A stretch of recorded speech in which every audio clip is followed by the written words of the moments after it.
Today I'm super excited to be making one of my favorite snacks, kale chips. I've already washed and destemmed this kale and I set it out on a paper towel to dry, and I'm also blotting it. To make the crispiest kale chips, you want to make sure your kale is all the way dry. As you can see, my paper towel has no water smudges because my kale is bone dry. Dry it, make sure it is completely dry. Then I have a little bit of olive oil as well as Himalayan salt and garlic powder. So you want to be very, very generous with your olive oil and then use your hands to get that all mixed up.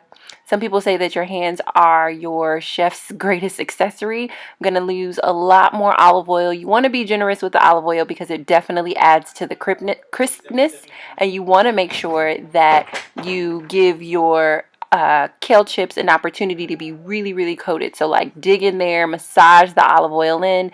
That way the seasoning will stick and your chips will come out incredibly crispy. So now I'm just going to take a little bit of garlic powder and I'm going to sprinkle that right over the top. And depending on your personal preference for garlic, you can be generous, you can be light. It's really just a personal preference. And then I'm just going to do a touch of salt. You know what? Actually, I don't want to do it that way. I actually want the salt to be evenly distributed. So I'm going to make one layer of these chips and then I'm going to sprinkle salt over it. And that way I can ensure that each layer gets a little bit of salt. So even though it looks like there is a lot of kale here, it really does cook down. So I'm going to sprinkle some salt and then I'm going to get this in the oven.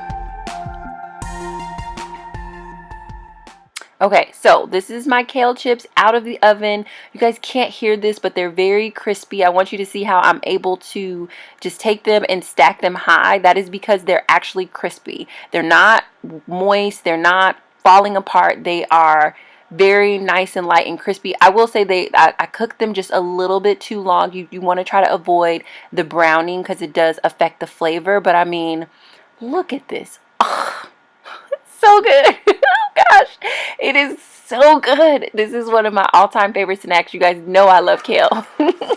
So good.